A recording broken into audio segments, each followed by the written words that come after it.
Hey, deserving listeners, I thought I would answer some of your emails. This first email is from annual anonymous patron and YouTube member. She writes, I have a 10-year-old who likes to play chase games with me. I'm finding that I'm actually getting scared when he chases me, and I'm anxious for about 15 minutes after. When I was a kid his age, my dad, who was abusive, chased me around the basement while carrying one of my doll's heads he had taken off. Oh my God. It was terrifying. This particular memory hasn't been triggered as an adult until now, upon when my son chases me during games. How can I get through this and be able to play with him? He feels bad seeing me actually scared and anxious, and I don't want to make him feel bad about playing. Thank you for what you do, Dr. Honda. End of email. Well, I'm sorry you went through that, and it's totally understandable that this would trigger you. As with any trauma, there are two components to healing and to coping, and the first is the short-term methods of emotional awareness, emotional regulation, and trigger management. And the second element is long-term, which is exposure and habituation. So you already have emotional awareness, it sounds like, because you know that you are feeling afraid. You also know where it comes from, the trauma in particular. And the second thing you need to do is to regulate your emotions as best you can. It sounds like it's a bit overwhelming in the moment, which would make sense. So then you want to engage in trigger management. If you could manage to regulate your emotions when he wants to play his chase game and you can remain relatively okay, then over time, often our bodies will habituate and it won't produce that trauma response as your body acclimates to the trigger not being associated with danger. But it might be that it's too much to attempt to consciously regulate your emotions in the moment, and therefore you need to avoid the trigger, which means you can't play the chase game with him. You're just going to have to figure out other games to play. And then in the long term, exposure and habituation are the ways to not have that reaction anymore, and I would work with a therapist on that. There's also a possibility that this is such a specific circumstance that it's not necessary to habituate to this trigger because it won't happen perhaps ever again in your life if you just avoid playing games like this, because there aren't typically moments for any of us where we're being chased by family members in a dangerous way. So it's possible that you could just say, well, I've got a lot of things on my plate, and the fastest way to wellness is just to never play chase games with anybody and to avoid situations, like if you're an actor and in the script that you're auditioning for, there's a scene in which a man is chasing you with a doll or something. You just say, oh, I just can't do that. And, that's probably not that the negative effect in your life probably isn't that great. So, that's what I'll say about that. But, your reaction is totally understandable.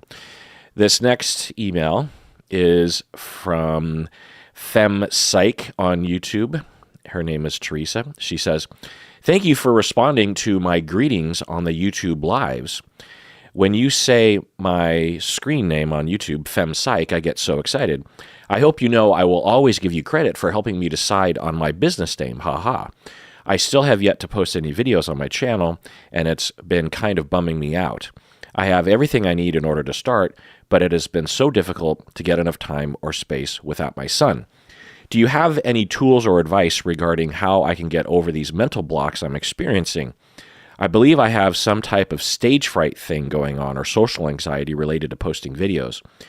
I am ready to get over these hurdles, but wanted to ask your advice on the matter.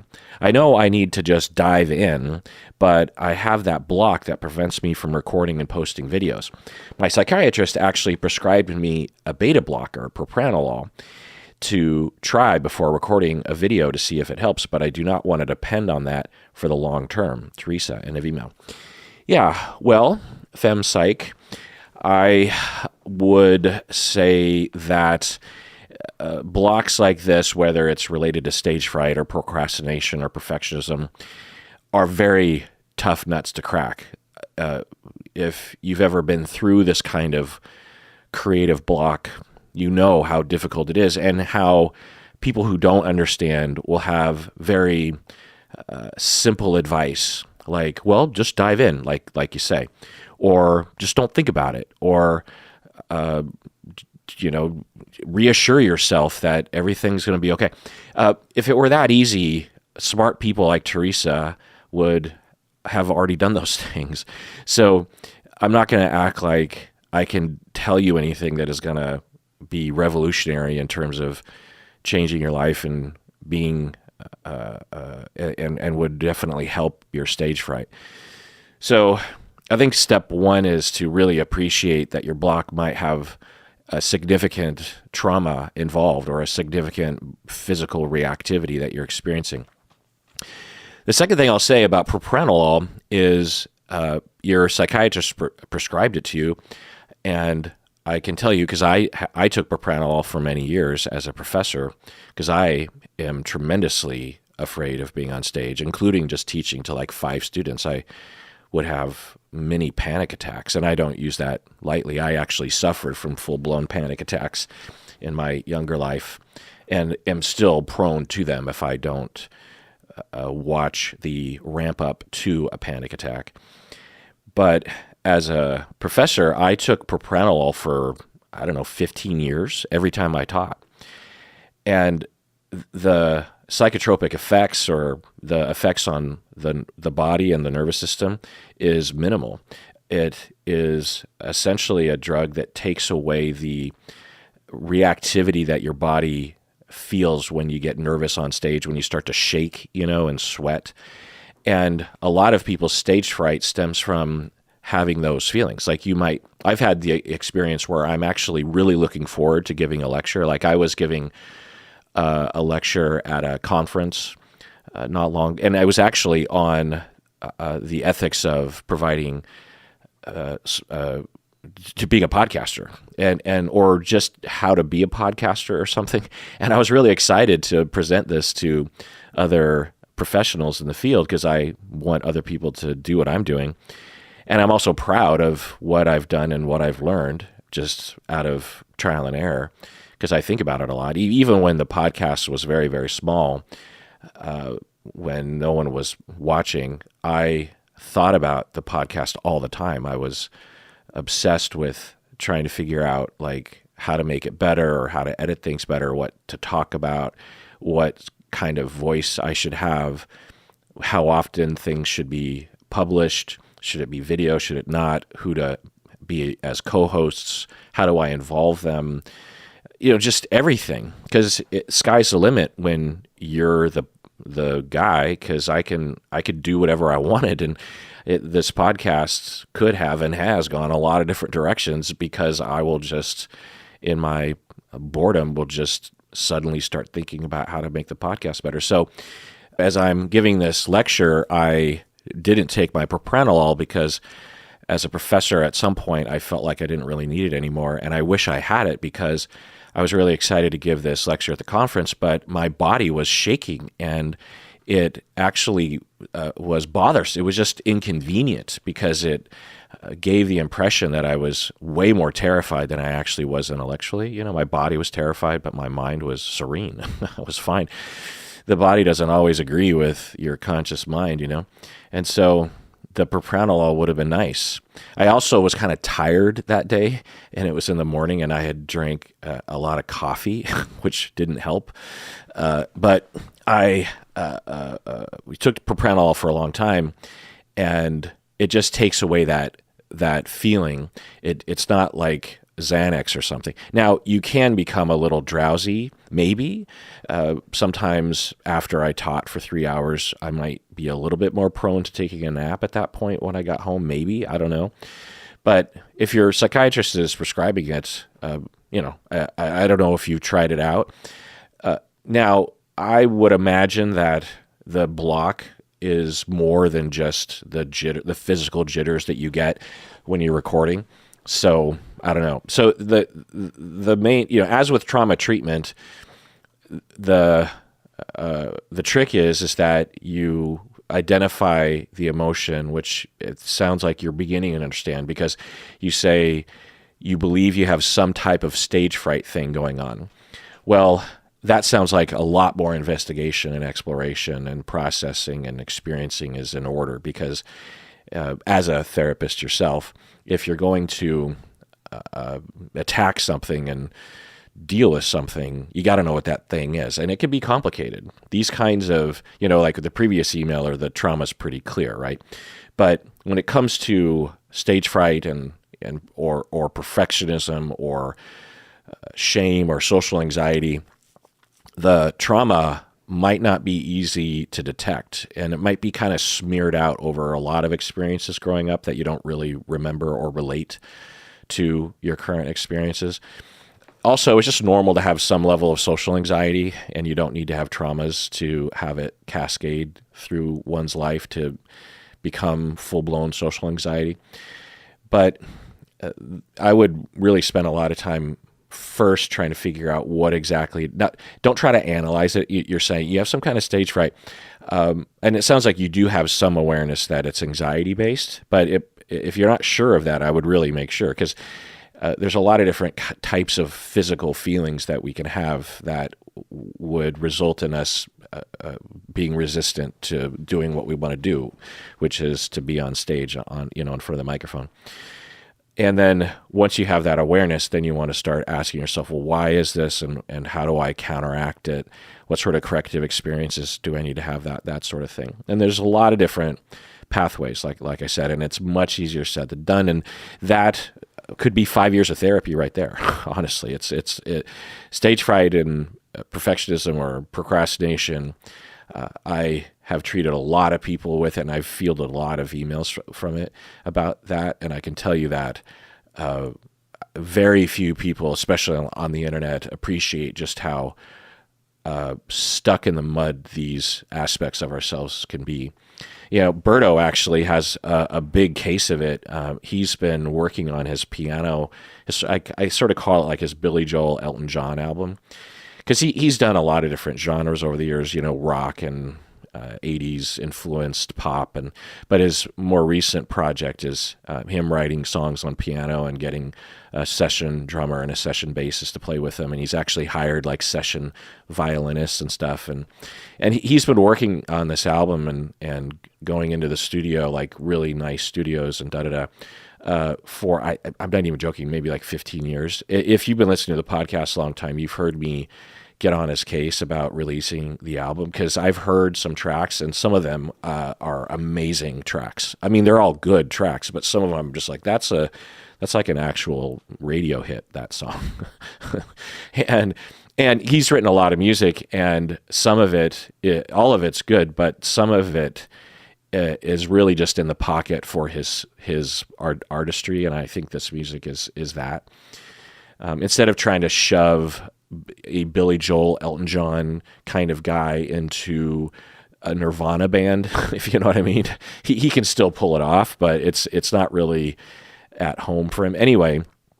But he keeps recording in the studio, and I keep telling him, like, at some point you just got to pull the trigger, and he has talked about this, how he has a problem with this.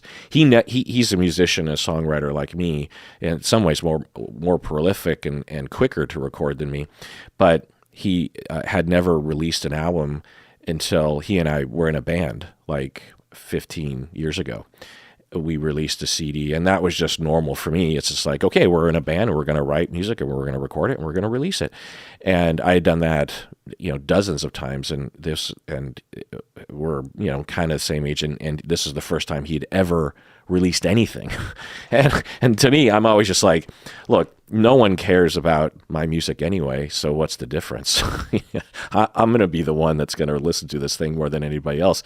But, at least for those who want to listen to it, and by the way, if you want to listen to that album, the band is called Missionary on Spotify. There's, I think, a few bands called Missionary, but if you just look for the band that could look like a band that Berto and I are in. I have a song called Leprosy. If you just do Leprosy Missionary, or Berto has a song called Gigi or Aquarian, that kind of stuff. All For You as a song. Berto and I would alternate between the writing but we would collaborate, pretty heavily. Anyway, I'm not so excited about my performance on that CD, on that album. I'm much more excited about Berto's performance, and I was kind of rushing it because we were recording in Berto's studio, so I would come over in an afternoon and just kind of very quickly record, and then say, okay, let's move on in life, where I should have stopped and scrutinized a little bit more. Anyway. So, he knows that he has been procrastinating. He's been through a lot of therapy. I've talked with him about this stuff. The point is that it's much easier said than done to change these kinds of things. But if I had some very quick advice, here is what I would say as a podcaster to another podcaster, because I want you to be able to succeed in this way. And I don't know if any of these things will work, and they're overly simple and probably won't work, but if something might jog get you out of the inertia of being stuck, that kind of thing. But one suggestion that I've given other people is just to record 5 episodes, but don't release them, and don't plan on releasing them. So it's just you by yourself, microphone, and you're recording, and you're sort of pretending that you're going to release the episode, just kind of get you in the mood, but you know that you're never going to release it. No one's ever going to hear it. You're the only person that's going to hear this episode. So I don't know if that would help, but I could imagine that helping. I even recommend to people who don't have stage fright to do that, because you learn a lot about what your voice is and how to cadence yourself, and even what topics to get into. Because when you imagine a podcast episode in your head, take it from me, it never turns out the way that you envision it. And the more you get to know your voice and the way you come across, just even you're the one person that's even listening to it, you'll thank yourself for practicing 5 times in a very serious way. It's sort of like dress rehearsal or something, And maybe you'll release those episodes. Who knows? Maybe they're good enough in the end that you just release them. Or you just redo them. It wouldn't be strange to record 5 episodes and think that they're good enough, and then down the line think, oh, I need to redo those. That's understandable when you're starting out. It's an art form. Being a podcaster or YouTuber, it is definitely an art form. It's not just turning on the microphone and talking. If you listen to a lot of podcasts, or if you watch a lot of YouTube channels, particularly if you watch low views YouTube videos or podcasts that don't have a lot of listeners, then you really get a sense for the wide variety of choices artistically that can and are made. And if you only watch the successful ones, it can just seem like it's easy. It's not easy.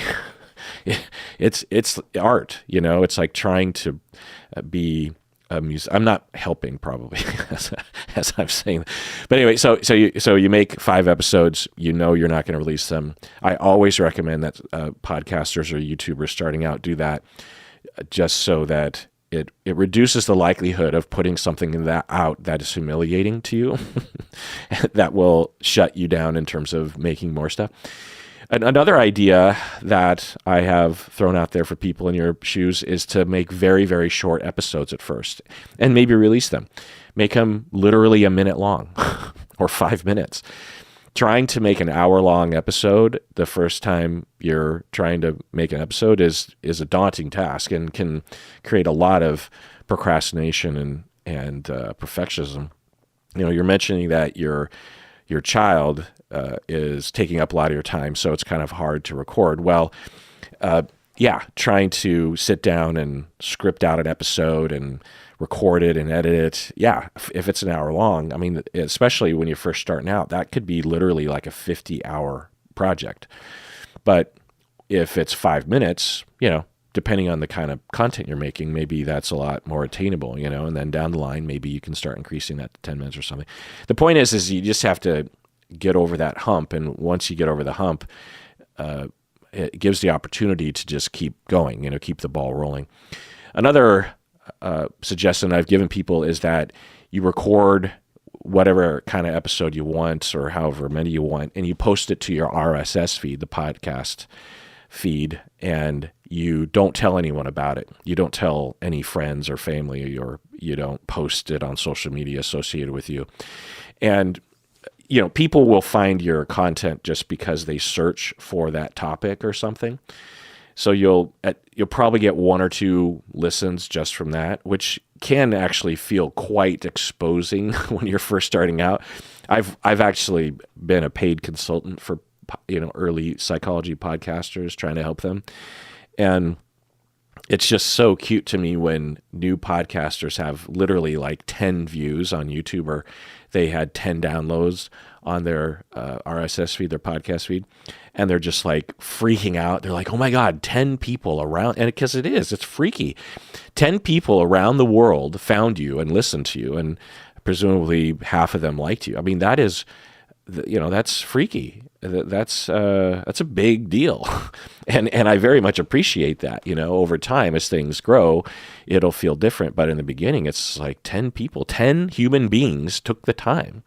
So having that experience can maybe help, instead of telling everyone about it, because that can add another layer of shame or social anxiety. If you're just posting and you're not imposing on anybody, and very anonymous people from around the world are listening, I don't know if that would help.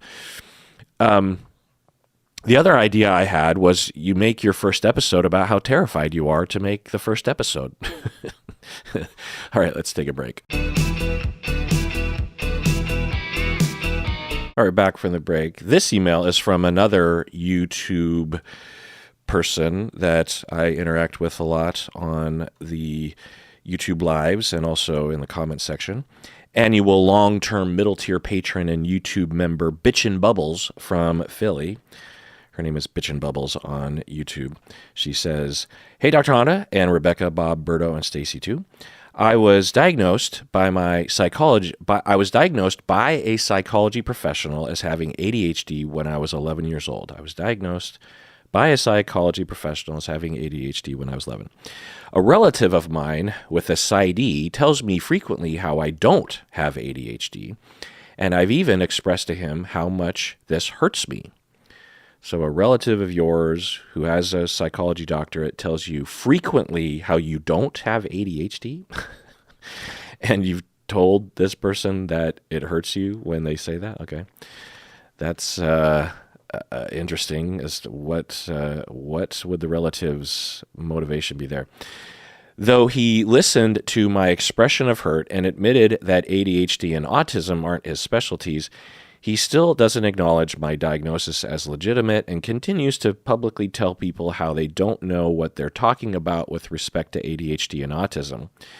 It's as though because it's trendy on TikTok that my diagnosis is now fraudulent. I feel like an imposter even though I've gone through hours of testing which weren't cheap. And I've even gotten accommodations for school. Is there anything I can do about the situation with my relative beyond talking to my therapist about it? I'd also just like your thoughts on this in terms of his behavior as a psychologist, given that you also have a doctorate in psychology. Thank you, as always, for your time. End of email. Well, Bitchin' Bubbles from Philly. First thing I'll say is this guy is a dick, and that's just the end of the line there. The second thing is what the fuck does he know? Because he hasn't assessed you. I assume he's a relative of yours who has observed you passively and has diagnosed you. So that would be the first thing I would say to him is, so are you telling me that you've diagnosed me from afar? Should I be calling the licensing board or your supervisor to inform them that you are providing me an assessment and clinical opinions based on what? Passive observation of a relative or rumors that are through the family. Because I'm pretty sure your licensing board or your supervisor would have something to say about that. I mean, honestly, that I would say something like, if someone was saying this to me and I was telling them that it hurt my feelings and they wouldn't stop, I would absolutely say something like that. It is very reasonable to say there's something wrong with him.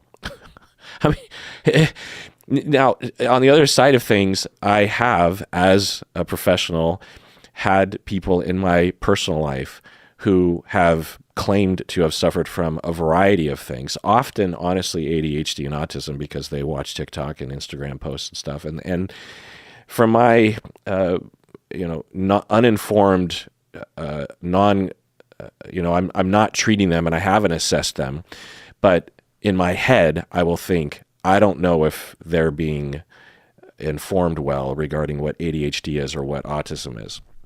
But what do I care?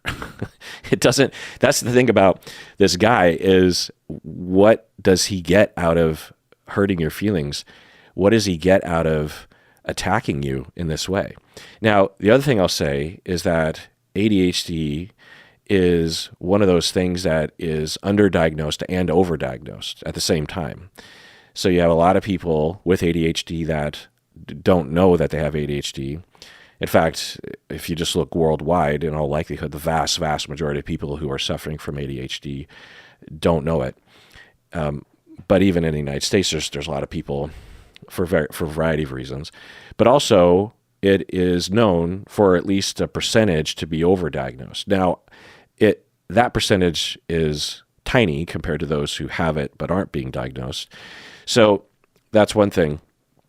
And for people with ADHD, it presents so differently among people because everybody is different, every personality is different, and you add on ADHD, and so you're just going to see a lot of different presentations. Plus, everyone with ADHD has a different experience as they develop through childhood as having ADHD. You can have a kid who is early identified, and the teachers and the parents all work together, and the kid experiences relatively low levels of trauma regarding other people reacting to their ADHD, like they're not shamed for having a neuro difference. Whereas you have another kid who was never diagnosed and was yelled at and disciplined and shamed and made to feel stupid and insufficient and bad. So you take the same kid, you raise them in either environment, and by the time they're 25, they are going to be very different, not only in personality, but in terms of their ADHD, how they interface with their ADHD. So that's another thing. The other thing is that a lot of people with ADHD, so because of ADHD presenting so differently across different people, a lot of people with ADHD question the legitimacy of their diagnosis. A lot of people have a lot of shame about who they are, and there's a lot of stigma around it still. So I think from your email, Bitch and Bubbles, I think your relative is tapping into that stigma that you already had, regardless of what he's saying. Now, he is compounding it greatly with his dickishness, but if you hadn't experienced the stigma and the oppression of society before and during all this for you, independent of what your relative was saying, if none of that stigma and oppression and harm had happened to you and your relative started to do this, I'm guessing that you would be more boundaried about it. You'd just be like, well, he's an idiot. But, because it sounds like you're, even in your email to me, you're trying to justify it to me. You're saying, I've been assessed, and let's see, you say, he still has knowledge, TikTok, I feel like an imposter. I feel like an imposter even though I've gone through hours of testing, which weren't cheap, and I've even gotten accommodations for school. So you saying that to me is, I think, you trying to tell yourself, look, I've been tested, and I've gone through many hours, and I've even gotten accommodations from school. So a lot of people agree that I do have ADHD, and that I live with it on a daily basis, and I why would I do this if I didn't have it? And so, people with ADHD often feel like they have to justify it to themselves. I find that even people that seemingly understand neurodiversity will still have a question mark, I would see this at my university because we would provide accommodations for people with ADHD. I would say 1 out of every 50 students or something, maybe 30 students would ask for accommodation. It was, pretty easy. There was a boilerplate way of providing accommodations for people. And I would have those conversations because there's a whole ADA procedure around this. There's a legal procedure of how you provide accommodations for people with disabilities. And it wasn't hard. It was pretty easy. But I would find that some professors, and maybe in myself early on, there would be this question of, do they really have ADHD or are they just being lazy?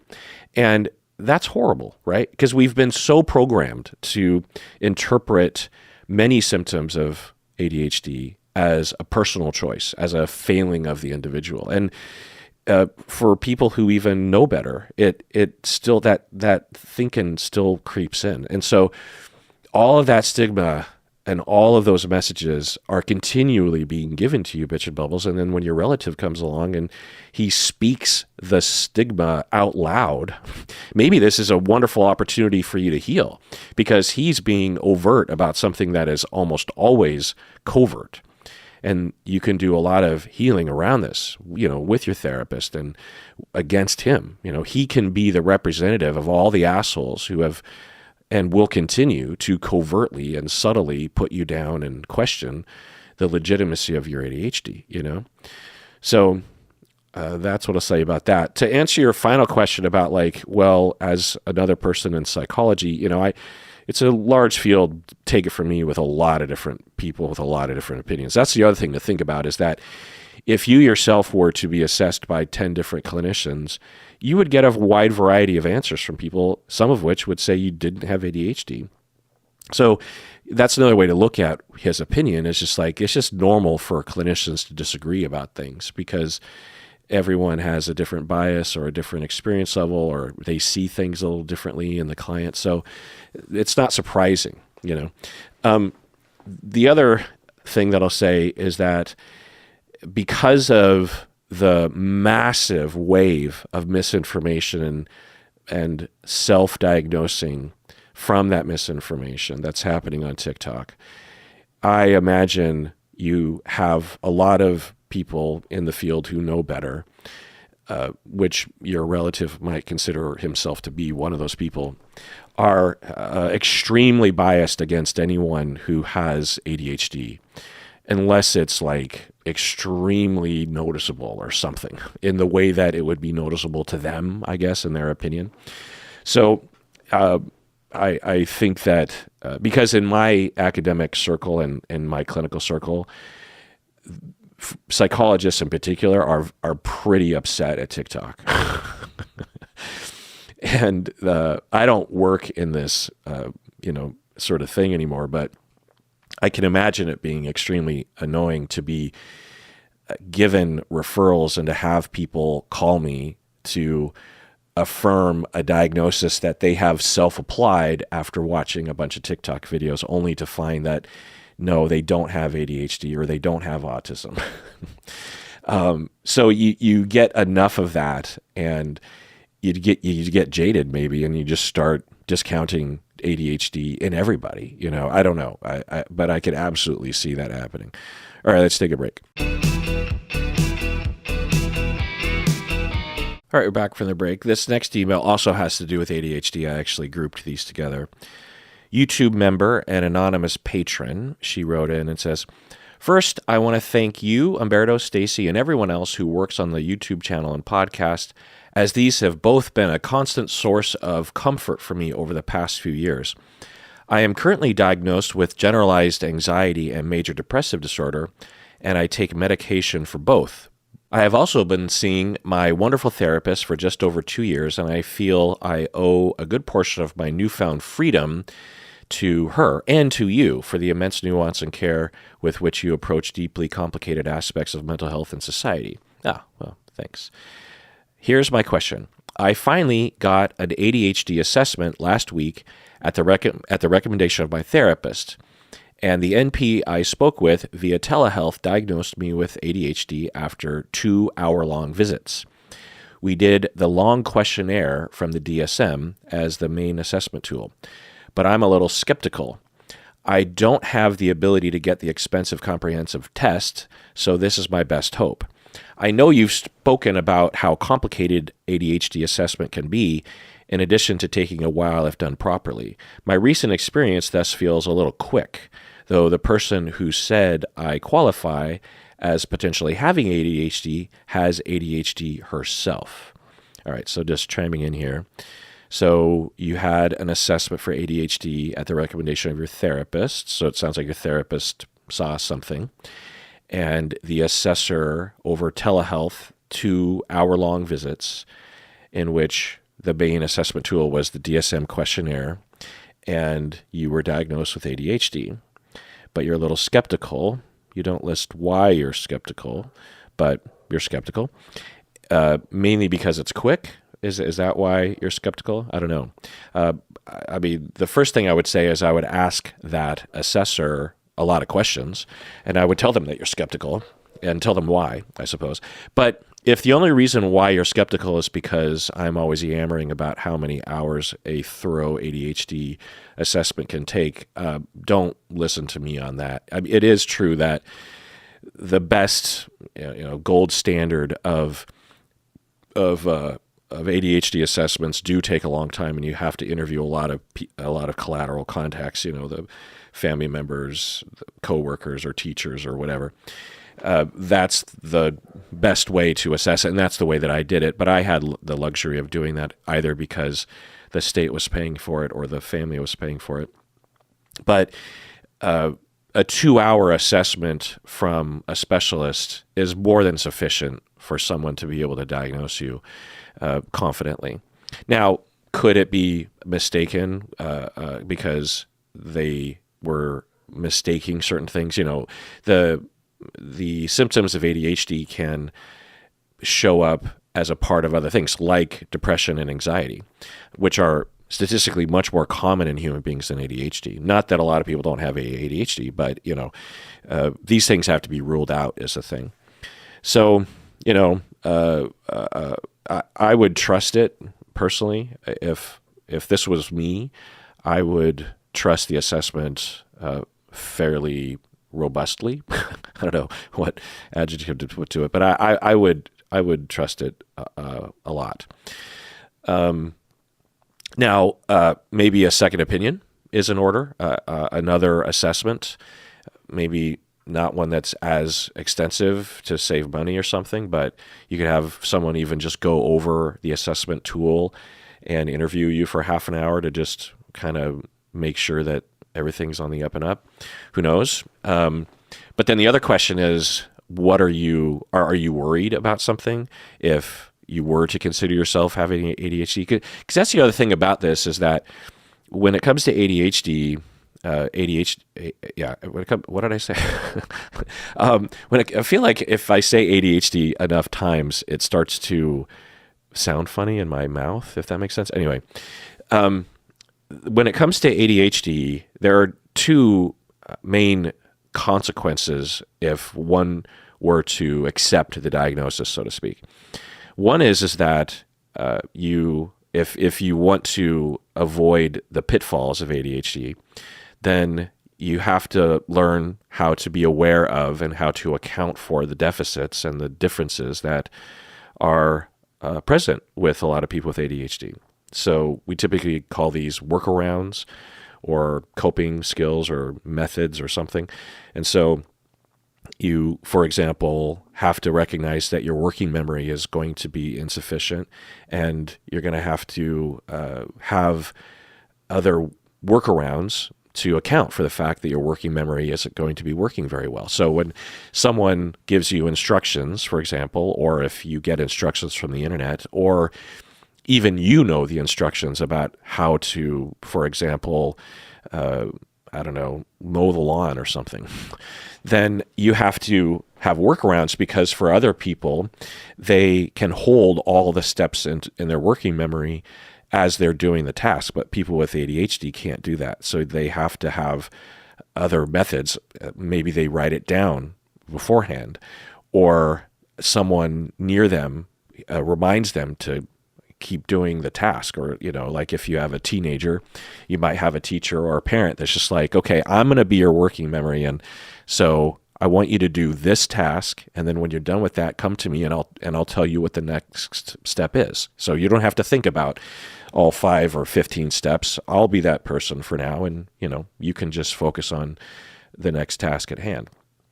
So, there's a lot of different ways but you need to have those workarounds. The second consequence is medication.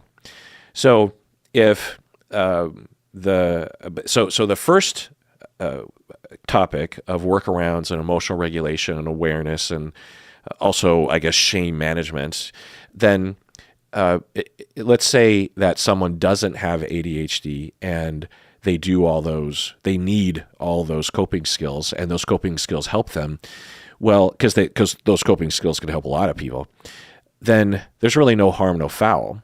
For 2 people, one person has ADHD, the other person doesn't. For both of those people to do this regimen tailored to their individual issues, they're both going to benefit, even though one person is misdiagnosed as having ADHD. When it comes to medication, it's a little different, but not everyone with ADHD takes medication. Not everyone with ADHD is prescribed. Not everyone with ADHD wants to take the medication. Or if they do get a psychostimulant in particular, there are 2 main classes of medication for ADHD, one being the main, which is a psychostimulant, the other being more of like a SSRI kind of drug. Or is it an SNRI? I can't remember. It's in that class of reuptake inhibitor drugs. But the psychostimulants are fairly easy to experiment with, in that you can try it out and see if it helps you.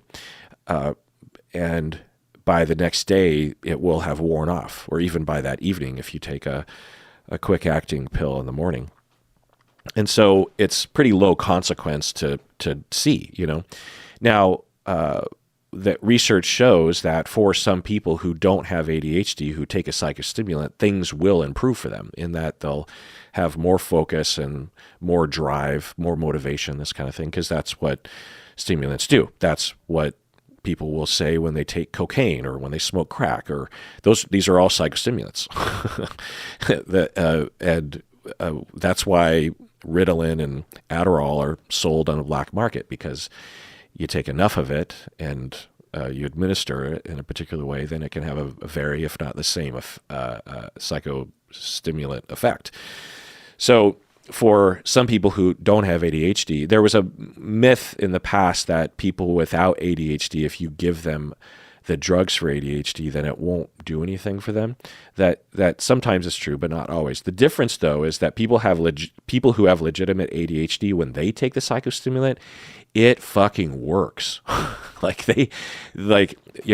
people who don't have ADHD who take a psychostimulant, a set of them will notice that they have greater motivation and they have greater ability to focus, regardless of why the issue of focus is present. It could be just lack of energy, it could be depression, it could be overstimulation or something. But for a set of people, it will actually help them. For a set of people, it won't. But for a greater percentage of people with ADHD, because it doesn't work for everyone with ADHD, but for a greater percentage, when they take the psychostimulant, they will notice a huge difference, because their brain has been, in one sense, one model of thinking is that their brain has been operating on not enough gasoline in the fuel injection. Their brain is constantly trying to get up to speed, and sometimes that requires absorbing a lot of stimulation for the individual to kind of rev your engine up just so you feel normal, Whereas if you can take the pill, it'll just like bring your engine idle up to normal, and then you can just relax. You don't have to like fill your head with a bunch of distracting things to like pick you up. You can manage to do boring things like study or read a book or listen to somebody, And so, but not everyone with ADHD will experience that. So your concern about, do I actually have ADHD or not? This assessment seems quick. Again, I would tend to respect that clinician's opinion, right? And your therapist referred you to the individual for this reason. So your therapist so I'd ask your therapist also, like, why did you refer me to be assessed for ADHD? But anyway, going on with your email, do you have any advice for me? Should I get a second opinion? I'll just chime in and say, it sounds like you really need one just for your own reassurance, and yeah, absolutely. Going on, would you trust someone to diagnose ADHD this quickly? And I answer that question. Yeah, I would. I have few to no memories from elementary school due to extensive family trauma, but I do have school reports that mention repeated disruption, talkativeness, and random wandering around the room when I finished my work before the others. Just chiming in. Yeah, that certainly sounds like quintessential ADHD as a child. And for girls and women, it's even harder for people to detect it because of stigma and misunderstanding and different ways it presents. But it's also possible that the extensive family trauma was the reason.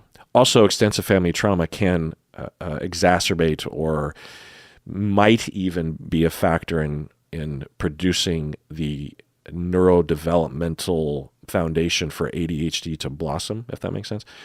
So it can be hard to tease out sometimes. But again, if you're mainly concerned about the workarounds, say, again, you have two people, one with ADHD and the other person that looks like they have ADHD, they're diagnosed with ADHD, but in reality, they have symptoms of ADHD because of the trauma, but they don't have ADHD. Then the workarounds and the ability to not shame yourself for having a neuro difference, regardless of what you call it, whether it's trauma-based or ADHD-based, you're going to benefit either way. And it doesn't really matter. This happens all the time. I'll have someone that, it's kind of weird when it comes to ADHD. People get really specific and they really want to know. Whereas when it comes to like a personality disorder, someone might come to me and say, do I have borderline? And I'll say, well, a case could be made for that, but you could also have a few other personality disorders, and other assessors might actually say that. It's also possible that other assessors would say that you don't have a personality disorder at all because of the following reasons. And maybe it's because there aren't medications for personality disorders, so it doesn't really matter. But I also just think that the cultural thing around ADHD is such that it's almost, I don't know, a lot of people get really, it's an exploration is a thing. So this is the beginning of that. And it'd be the same of any diagnosis or even an attachment style of like, my initial thought is I have this attachment style, but as I think about it, maybe it's this. And 5 years later, you adjust that a little bit because you've progressed or you have new awareness of yourself.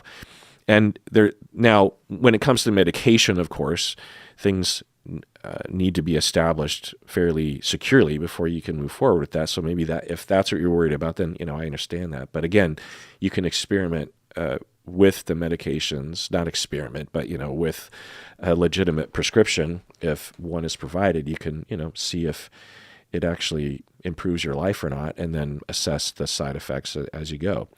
But going on, I did, however, also experience the effects of my parents' horrific divorce throughout my upbringing, so I imagine the behaviors might have stemmed from anxiety, depression, etc.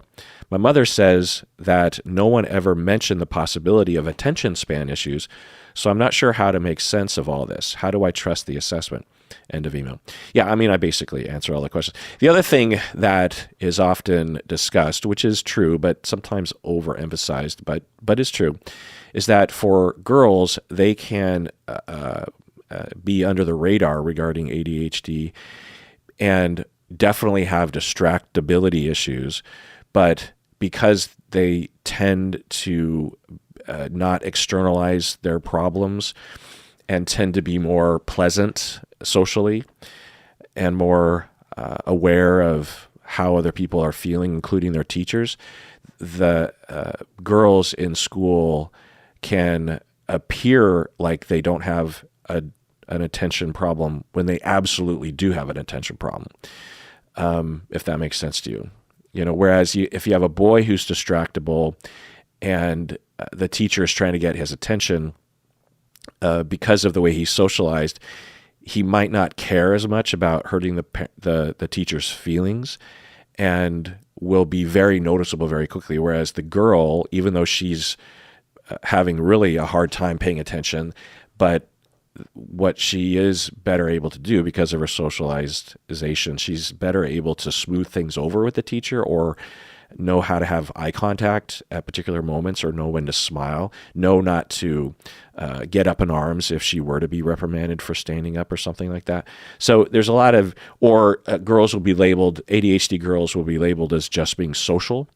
Also, girls can, particularly a little older girls, like when you start getting into tween years, girls are not taken seriously academically sometimes. So a girl could be not doing very well in school, but because of sexism and traditional ideas of gender roles, teachers might, even if they don't know it, they might be buying into this idea of just like, well, what does it matter? She's just going to be a housewife anyway. So who cares if she isn't paying attention to math class or something like that. That definitely happens. It's a well understood phenomenon as to why girls don't get diagnosed when they often do have ADHD. So, the way you're talking, it sounds like you have ADHD, honestly, from the way you're talking about it. But like you said, you had horrific trauma, and I saw that. But I've seen both, right?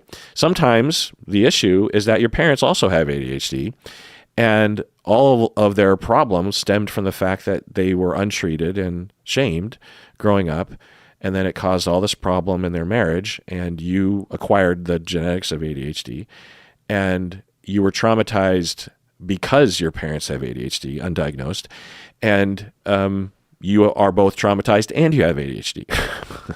There's just a lot of possibilities. All right, let's go on to another email. All right, I thought I would just group the ADHD emails together. Here's another ADHD email. Patron Courtney, she says, my partner recently got a diagnosis of ADHD at the age of 30. He also suffers from severe health anxiety, which has progressively gotten worse from the start of this year. Just chiming in here. Yeah, health anxiety is the worst. I had, and still have to some extent, a pretty bad. My case was much worse in the past, but through exposure therapy that I've done on myself, I have made tremendous strides. Partially because as you get older, you just can't avoid your health, and you can't avoid the doctor. You can't avoid needles and all this stuff. Anyway, going on. But having said all that, I would have absolutely avoided all of it if I hadn't done the work that I had done over years, 15 years of habituation and exposure going on. Because of the health anxiety, he has been refusing to take both the anxiety medication and the ADHD medication he's been prescribed for fear of potential side effects. Because of his health anxiety, he has been refusing to take both his anxiety medication and his ADHD medication because he fears the potential side effects. I feel like I try my best to be as supportive as possible, but this is also putting a lot of stress on me. I have massive amounts of empathy for what he must be going through, but sometimes I feel really guilty about the way it impacts me. I guess, really, I'm wondering what is the best way to support a partner with these issues. Ultimately, all I want is for him to be happy and healthy, and I wonder what part I can play in his journey to get there. I also just want to say your podcast and the work that you do has been life-changing for me, and I'm sure so many other people as well. So thank you. Well, that's very nice of you to say, Patron Courtney. So, what do I say to this? I don't hear any codependency in you, overfunctioning. That would be something, if present, I would definitely work on, because you can't change him, but you can help yourself. And sometimes that will indirectly lead to him not being as much of an underfunctioner. I don't know if overfunctioning, underfunctioning is what's happening here. It doesn't sound like it, but if it is, then I would address that. That's a kind of a big picture issue that takes a long time to work on. But I'm not detecting that in your language that you're using. So it just sounds like a non-overfunctioning, underfunctioning concern for a partner that has health anxiety and is refusing to take the meds because of worries about potential side effects, which, can be real. Depending on what anxiety medication and ADHD medication, there's different main classes of anxiety meds and ADHD meds, which I've already kind of talked about with the ADHD side. But anxiety and ADHD are definitely going to impact him, but also you and your relationship. So at the very least, worry for him, right? And if he refuses to get help health-wise because of his anxiety, blah, blah, blah, then, it's going to be an issue. But when it comes to things like this, the Al-Anon approach is often what I recommend, unless I know more about the situation to recommend something else. But it's similar. It's not the same as having a partner with an addiction, but the similar path involves you detaching from his problems, doing what you can, right, which you've probably already done, as to help him with his health anxiety, help him understand that the side effects are probably not as bad as he thinks they're going to be, or telling him to talk to his doctor about the side effects, or here's a video on YouTube about the side effects, or here's someone who was worried about the side effects on YouTube, but they learned to deal with it and they're happy that they actually got over that hurdle and now they take the medication and it really helps them. I don't know. Or here's a friend that takes the same anxiety meds or the same ADHD meds, and maybe talk with that person. You can do those things, but if he refuses, then that's his choice, and that is absolutely his choice. And he might actually be making the best choice for him. What do we know? We're on the outside. So it's just hard to tell, and we don't know what the big picture is. He could take the medications, and it could actually be horrible side effects wise, and maybe he's tried that. If he hasn't even tried the meds, then yeah, it sounds like there's some irrational resistance there. But who knows? So you love, but you detach. You stay in contact. You stay in relationship. You stay attached. But you have to actively detach yourself from his problem. He has a problem. He has ADHD. He has health anxiety. And because of his health anxiety, it's a catch-22, right? In order to get treatment for his health anxiety, he has to take the meds. But in order to take the meds, he has to not have health anxiety. And so, you can lead a horse to water, right? But you can't make it drink. So you do everything you can, and then you just have to detach. And then there's a languaging way that partners in Al-Anon will approach the situation to the person with the problem. And you just say things like, there's certain speeches or certain approaches. Like you go to him after a certain point, you're just like, look, I know I've been on your ass about taking the meds and approaching your treatment in a much more active way, but I've learned that takes a toll on me, and I don't think you want to hear me nagging you. So I'm changing, and I'm changing my approach, and I'm gonna continue to love you, and that doesn't change anything. And I'm here for you, and if you ever need help or you want support, I'm here to listen. But I'm not going to get triggered and engaged in your problem because it's your journey. And what do I know? From the outside, here's my observation, but I just don't know. You know what's best for you, and I can only comment from afar as a fairly ignorant outsider. So I'm going to stop really even thinking about it. And when I do think about it, I'm going to actively push against it, because if I start thinking about it, then I start getting worried and upset, and I start to either say something to you and bother you, or I have to suppress things and it puts me in a bad mood around you, and I don't want to do that. And this is your journey. So I tried to affect things, but in the end, I think I just don't know enough about the situation to comment at all, really. So I'm just going to detach from that issue, but I'm still here with you. And if you want to talk, and then if he ever does approach you with, asking for advice, or he starts to vent about it or something, you just say this sentence in your head over and over again, that you're detaching. You're not going to get triggered and enmeshed in his problem.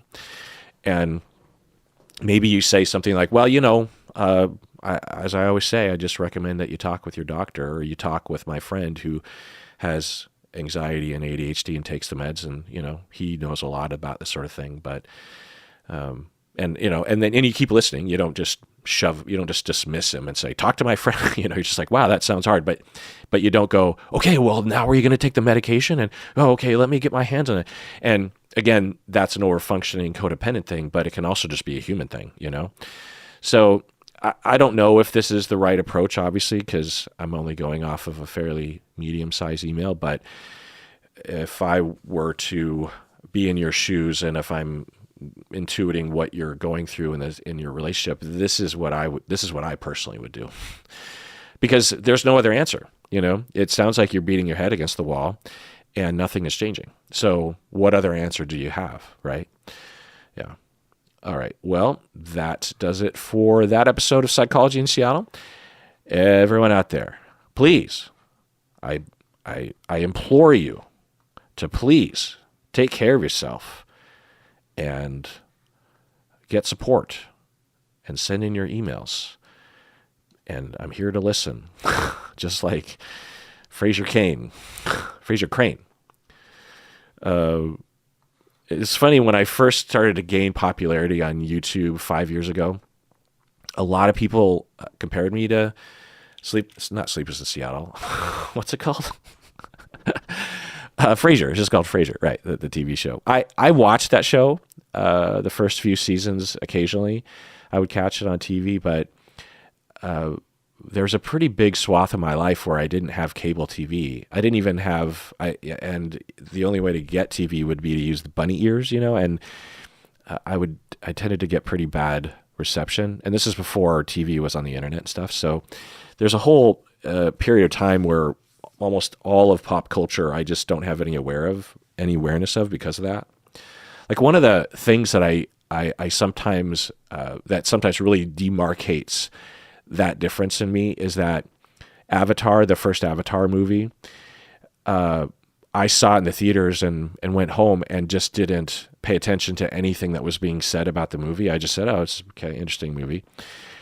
But apparently online and on TV shows and commentary, like, people were talking about that movie a lot and criticizing it and thinking that it was stupid, or that 3D was dumb, or it was racist or whatever.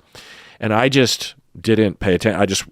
I heard about a movie, I saw the trailer, I went to the movie, and I never heard any of the online. I mean, imagine a world in which you just don't have any awareness of the chatter around a particular thing in the world. And I always think about that, like, because at a certain point, like today, I feel like I'm very aware of the online chatter, just because I look at Reddit or certain videos pop up on YouTube. And so so Frasier, for example, I am fairly aware of it, but I'm not like super aware. And when I think of Seattle, I don't think of Frasier because it's so obviously not filmed in Seattle. Like, they have a backdrop from his condo, right? That he can see the Space Needle, and that's possible to have a condo on the sort of the south slope of Queen Anne Hill. But it's so unrealistic that it would look that way. And so I've just never thought of it as a Seattle show. You know what I mean? But when I first got a little fame on YouTube 5 years ago, people are like, oh, you're like Frasier because you're in Seattle. And what's his saying that he says? I'm listening, or something. Hey, hello, Seattle, I'm listening, or something. Wasn't that the thing? Anyway. Although I did watch a 3-hour, 4-hour documentary about the cultural impact and the history of Frasier, the character, from the beginning on Cheers, which I was much more familiar with because I watched Cheers in high school as a kid, and his spin-off show and the whole arch. There's like a really long, well-made, very interesting documentary about Frasier, like a video essay kind of thing, and I did watch that. Anyway, I'm rambling. I want to get chicken teriyaki for dinner. That's what Stacy and I are going to eat. And everyone out there, eat your heart out because you're not going to have it. It's mine. It's my chicken. Take care of yourself because you deserve it. You really, really do.